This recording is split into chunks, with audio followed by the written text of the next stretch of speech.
तो कैसे हैं आप। स्वागत है आपका मेरे YouTube चैनल में। आज की यहाँ पे वीडियो है। तो जैसे कि हमारी यहाँ पे एक सीरीज़ चल रही है उत्तराखंड परीक्षावाणी 2024, जिसमें हम देख रहे हैं परीक्षावाणी का जो फर्स्ट चैप्टर है उत्तराखंड संक्षिप्त अवलोकन। तो उत्तराखंड संक्षिप्त अवलोकन की हमने यहाँ पे 13 वीडियो कंप्लीट कर ली है, जिसमें हमने 650 क्वेश्चन कवर किए हैं। अगर आपने अभी तक इन वीडियो को नहीं देखा है तो आप प्लेलिस्ट में जाके उनको देख सकते हैं। तो चलिए यहाँ पे शुरू करते हैं आज की वीडियो। आज यहाँ पे जो वीडियो है तो ये 14वीं वीडियो है, जिसमें हम यहाँ पे देखेंगे क्वेश्चन है यहाँ पे मृदा से संबंधित क्वेश्चन है। इसके अलावा जो हमारे यहाँ पे राष्ट्रीय उद्यान है उनसे संबंधित क्वेश्चन है। तो चलिए यहाँ पे शुरू करते हैं। शुरू करने से पहले अगर आपको वीडियो पसंद आती हो तो वीडियो को प्लीज़ लाइक करिए और सब्सक्राइब ज़रूर करिए और शेयर भी करिए। तो चलिए यहाँ पे देखते हैं। पहला क्वेश्चन है, जीवी पंत उच्च स्तरीय प्राणी उद्यान कहाँ स्थित है। तो ये नैनीताल में स्थित है और इसकी स्थापना होती है 1995 में। जैव मंडलीय सुरक्षित क्षेत्र की स्थापना कब की गई थी। तो जैव मंडलीय सुरक्षित क्षेत्र की स्थापना होती है 1988 में। और जैव मंडलीय सुरक्षित जो क्षेत्र है ये राज्य में एक ही क्षेत्र है, इसका नाम है नंदा देवी जैव मंडल आरक्षित क्षेत्र। ठीक है। अगर इसकी फैलाव की बात करते हैं तो ये 3 जिलों में फैला हुआ है, चमोली, बागेश्वर और पिथौरागढ़ में। इसका जो क्षेत्रफल है तो 5860.6 वर्ग किलोमीटर इसका क्षेत्रफल है। यूनेस्को की विश्व धरोहर सूची में शामिल राज्य के कितने जैव क्षेत्र हैं। तो 2 जैव क्षेत्र हैं जो यूनेस्को विश्व धरोहर सूची में शामिल है। कौन कौन से हैं वो। एक है फूलों की घाटी, जिसको 2005 में शामिल किया गया था। और दूसरा है यहाँ पे नंदा देवी नेशनल पार्क, इसको 1988 में शामिल किया गया। महरूड़ी कस्तूरी मृग अनुसंधान केंद्र की स्थापना कब हुई। तो इसकी स्थापना होती है 1977 में और ये 2 जनपदों में फैला हुआ है, बागेश्वर और पिथौरागढ़, लेकिन मुख्य रूप से इसे बागेश्वर में ही माना जाता है। ये यहाँ पे मोस्ट इम्पोर्टेंट है क्योंकि कई बार इससे क्वेश्चन बन जाता है। 1982 में राज्य सरकार द्वारा स्थापित कस्तूरी मृग प्रजनन संरक्षण केंद्र कहाँ स्थित है। तो ये है कांचुला खर्क। ठीक है। चमोली के कांचुला खर्क में स्थित है कस्तूरी मृग प्रजनन एवं संरक्षण केंद्र।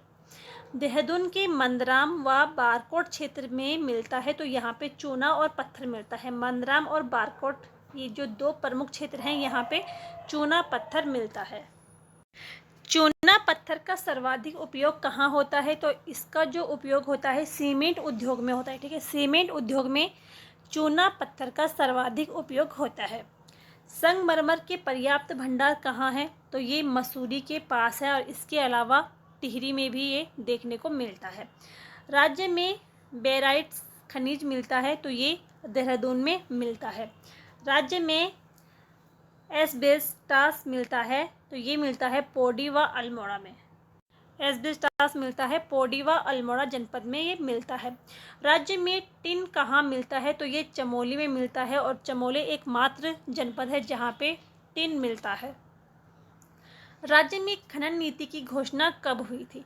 देखो, राज्य में जो प्रथम खनन नीति की घोषणा हुई थी वो हुई थी 4 अप्रैल 2001 में और जो नई खनन नीति है वो 2021 में जारी हुई थी। लेकिन बाद में इसे हाईकोर्ट द्वारा बंद कर दिया गया था, जो नई वाली खनन नीति थी।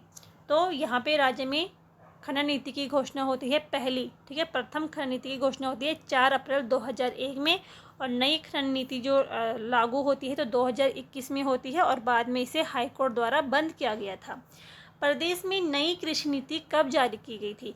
तो जिस प्रकार से यहाँ पे नई खनन नीति की घोषणा होती है तो उसी प्रकार यहाँ पे नई कृषि नीति जारी होती है 2018 में और जो पहली कृषि नीति जारी हुई थी वो 2011 में जारी हुई थी। प्रदेश की कुल जनसंख्या में कृषि से जुड़े लोग हैं तो 12.81% जो लोग हैं वो कृषि से जुड़े हुए हैं। उत्तराखंड राज्य की जो कुल जनसंख्या है तो 1,86,000 के आसपास है और प्रदेश के कुल कार्यशील जनसंख्या में कृषि से जुड़े लोग हैं तो 33.38%। ठीक है। ये इतने जो लोग हैं ये कार्यशील जनसंख्या में कृषि से जुड़े हुए हैं। राज्य के कुल भू क्षेत्र में से पर्वतीय भाग कितना है, तो 86% के आसपास है, और मैदानी जो क्षेत्र है तो 13%, ठीक है, 14% के आसपास मैदानी क्षेत्र है, और पर्वतीय यहाँ पे 86% है। किस क्षेत्र के मृदा कंकड़ पत्थरों तथा मोटे बालों से युक्त है, तो भावर क्षेत्र की मृदा। तराई क्षेत्र की मृदा में किन तत्वों की कमी पाई जाती है, तो इसमें नाइट्रोजन व फास्फोरस की कमी पाई जाती है, ठीक है, नाइट्रोजन और फास्फोरस तत्वों की कमी तराई क्षेत्र की मृदा में पाई जाती है।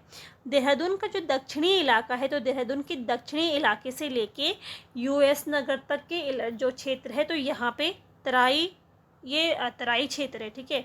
देहरादून की दक्षिणी इलाके से लेके उधम सिंह नगर तक का जो क्षेत्र है वो तराई क्षेत्र है, और ये जो यहाँ पे जो ये तराई जो क्षेत्र है तो ये काफ़ी उपजाऊ है, और यहाँ पे फसल के लिए ये तराई क्षेत्र काफ़ी उपजाऊ होती है, लेकिन इसमें जो तत्वों की कमी है तो नाइट्रोजन और फास्फोरस की कमी होती है, ठीक है।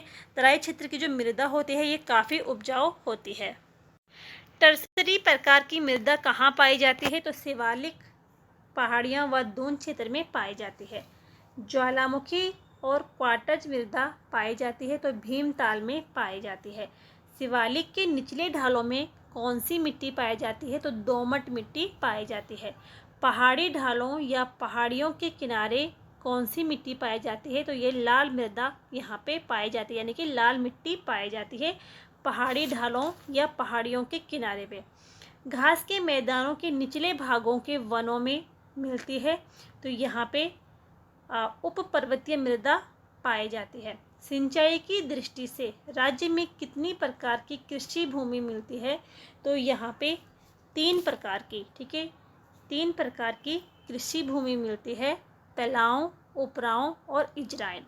जो तलाव भूमि होती है, तलाव भूमि वह भूमि होती है जहाँ पे सिंचाई की सबसे अच्छी व्यवस्था रहती है।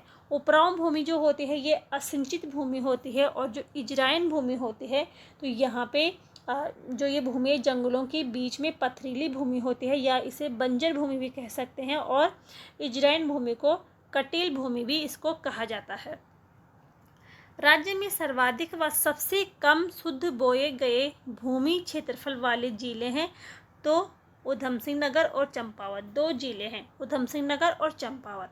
उत्तराखंड राज्य किस जिले में सर्वाधिक कृषि योग्य भूमि है, तो सर्वाधिक कृषि योग्य जो भूमि है वो है उधम सिंह नगर, और सबसे कम जो है वो है रुद्रप्रयाग।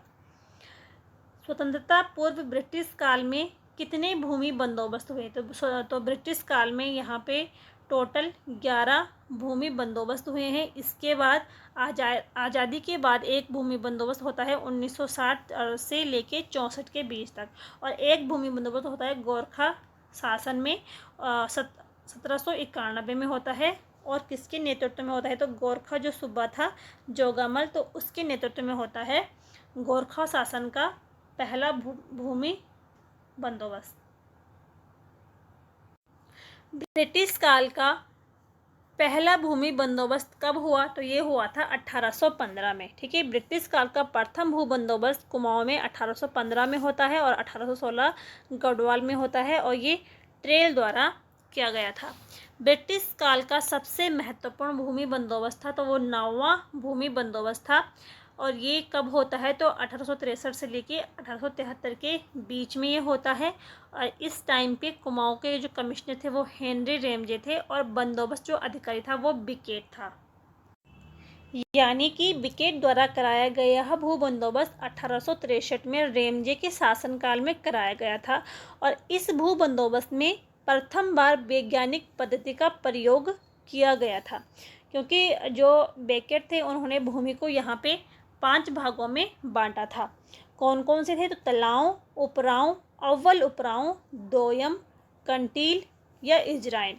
तो इन 5 भागों में बिकेट ने भूमि को बांटा था।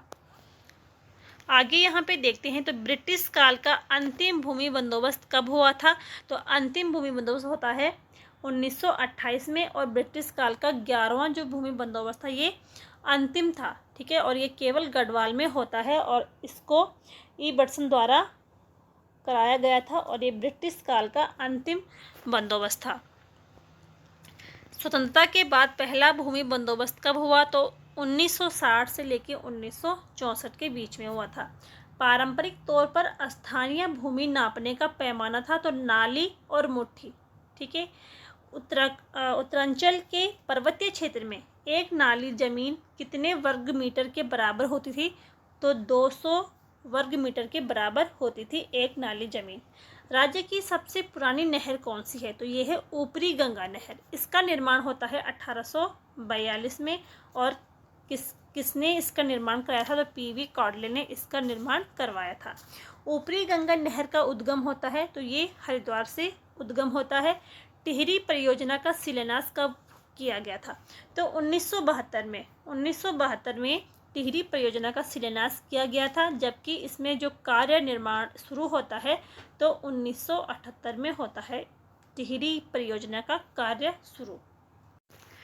टिहरी परियोजना को क्या संज्ञा दी गई है? तो राष्ट्र का गांव। ठीक है, राष्ट्र का गांव ये संज्ञा दी गई है टिहरी परियोजना को। शारदा नहर का निर्माण कब हुआ था? तो शारदा नहर बनी है काली नदी पर और इसका निर्माण हुआ था 1928 में। इसका निर्माण हो गया था और शुरू कब होता है? तो 1920 में शुरू होता है। नानक सागर बांध किन जिलों की सीमा पर स्थित है? तो उधम सिंह नगर और नैनीताल इन जिलों की सीमा पर स्थित है नानक सागर बांध। ये यहाँ पे मोस्ट इम्पोर्टेंट है। जल स्तर सुधार से संबंधित योजना है, यानी कि जल स्तर यानी कि जल संरक्षण से संबंधित चाल खाल योजना है। राज्य में गन्ने का सर्वाधिक उत्पादन कहाँ होता है?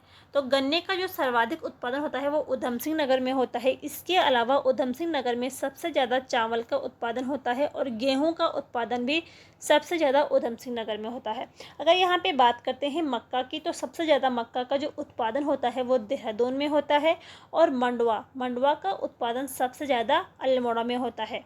सबसे ज़्यादा जौ की जो फसल होती है तो वो पौड़ी गढ़वाल में होती है। राज्य में सेब का पहला बागान कहाँ लगाया गया था? तो ये हर्सिल में लगाया गया था और किसके द्वारा लगाया गया था? तो फ्रेडरिक विल्सन के द्वारा लगाया गया था। ठीक है, सेब के बागान लगाने का जो श्रेय जाता है ये फ्रेडरिक विल्सन को जाता है।